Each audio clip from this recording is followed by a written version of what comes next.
zahájím tu naši takovou rodinnou tiskovou konferenci, ale myslím, nějaký efekt by to mohlo mít a třeba nás něco napadne, co by se dalo vyřešit dál. A ta dnešní tisková konference byla teda svolána jako z toho důvodu, že bytě už 14 dní po volbách, tak a vypadá všechno jasný, tak kolem těch voleb bylo záhad více než dost. A my tady, podle teda údajů, které pak tady ještě rozvedou kolegové, tak došlo k řadě věcí, které jsou opravdu přinejmenším záhadné, aby jsme používali ještě diplomatický slovník. Především tedy, co se týče od počtu odevzdaných hlasů a jejich svérázného přesunu tím či oním místem, nebo na to či ono, na konto toho či onoho kandidáta, takhle bychom to řekli. A tady jako je celkem typické, že se to netýkalo jenom senátních volbách, ale evidentně i těch krajských, protože co se týče tady údajů do krajských voleb, tak jenom ve Středočeském kraji bylo odevzdáno téměř 10 000 neplatných hlasů, což je ohromné numero a prakticky bráno zdravým rozumem, když jsme za stranu zdravého rozumu, tak mě to nějak nebere mozek, že by 10 000 lidí bylo takový lemplové, že by nebyli schopni si přečíst pár nějakých základních informací, nebo že by to poplezli takovým způsobem, že by ten jejich hlas, přesně tak, tam jde o to vybrat, zaškrtnout, vybrat, ani nemusí zaškrtávat nic, vlastně dá jeden papír do obálky, odezdá, na tom není nic. Já myslím, že i absolvent zvláštní školy by měl mít velký problémy to poplést, jo? A přesto bylo 10 000 neplatných hlasů při krajských volbách do Středočeského kraje a zrovna tak teda, protože když máme mnohem menší měřítko senátních voleb v jednotlivých obvodech, tak na Praze 5 a pak i na Praze 13 a 11, kde těch voličů bylo mnohem méně pochopitelně než v tom Středočeském kraji, tak tam bylo, tam to je 223 neplatných hlasů. Jo.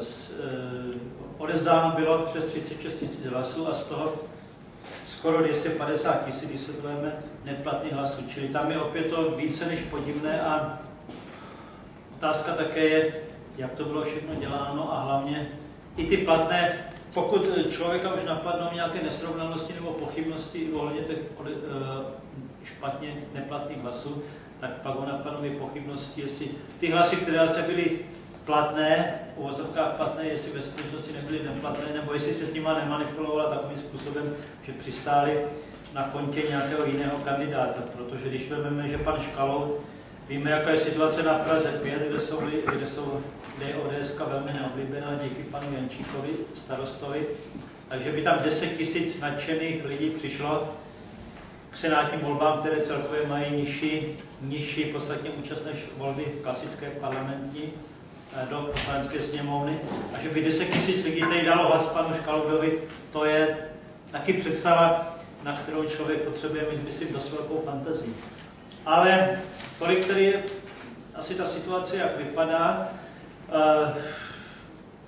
Jak pan doktor vám ještě pak řekne, nebo tady kolega Timura z volebního štábu, tak je tam hodně dalších takových minimálně podezřelých věcí a proto se tedy volební štáb pana doktora zvažoval podání stížnosti na regulérnost voleb a i z procesních důvodů, jak tady pan Timura vysvětlí zájemcům, k tomu podání stížnosti nedošlo, tak je zcela evidentní, že v těch volbách naprosto v pořádku to rozhodně nebylo.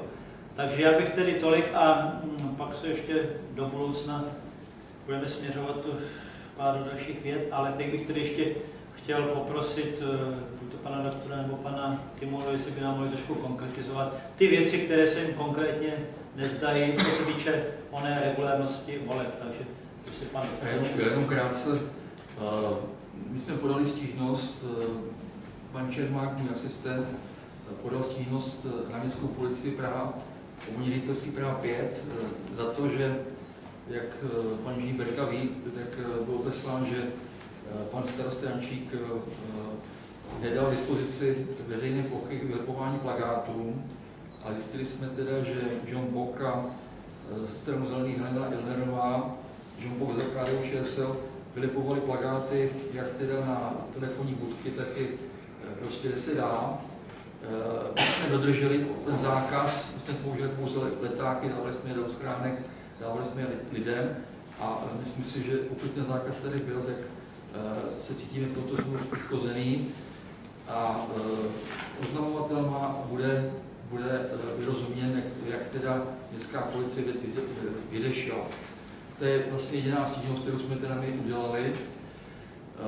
Já jsem zvažoval ještě včera večer podání žaloby na neplatnost voleb i z toho titulu, že na Praze 5 bylo 223 neplatných hlasů.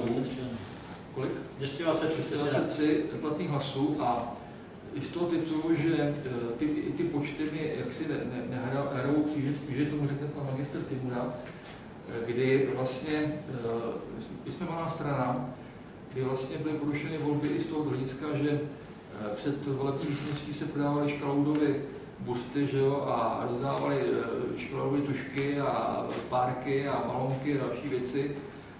Taky hokinářství to připadá, co se týká i pana Vicányho, to samé. A je tady nerovnost, bych řekl, kdy vlastně oni mají peníze, my peníze taky měřítku nemáme a jsme stejní občani, to znamená, každý občan může volit, v tomto případě od 40 let může být zvolen do Senátu a my nemáme peníze na billboardy, nemáme peníze na nějakou kampaň v novinách, podávání inzerátů a dalších věcí a vlastně to děláme ze svých vlastních prostředků, kdy to neděláme proto, aby jsme někde seděli v Senátu a měli teplý flek, ale děláme to proto, že zjišťujeme, že vlastně není tady demokracie, ale je tady audiální vliv, který prostě se musí nějakým způsobem vymést. Pokud to tím dělat nebude, tak prostě si budou dělat stejné věci a když si je dělají, tak já myslím, že dočasně, protože já sám cítím, že už jim jako dojíždí síly, už se u toho koryta sami rvou a ten moment je dost důležitý, protože můj předpoklad je ten, že tady budou předčasné volby a že tady bude těžká změna.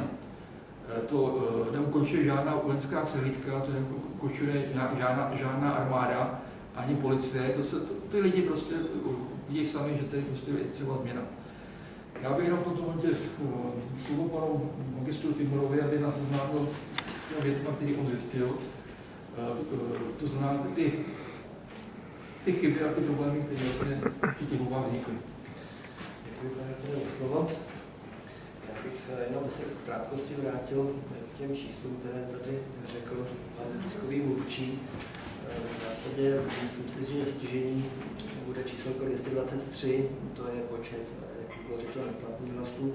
I s tím srovnáním v kraji Středočeském je to číslo podle našeho odhadu vyšší než obvykle. Procesně to je jedno z takových v podstatě formálně právních, podle našeho názoru pochybení, ale je procesně velice obtížně prokazatelné. Pan doktor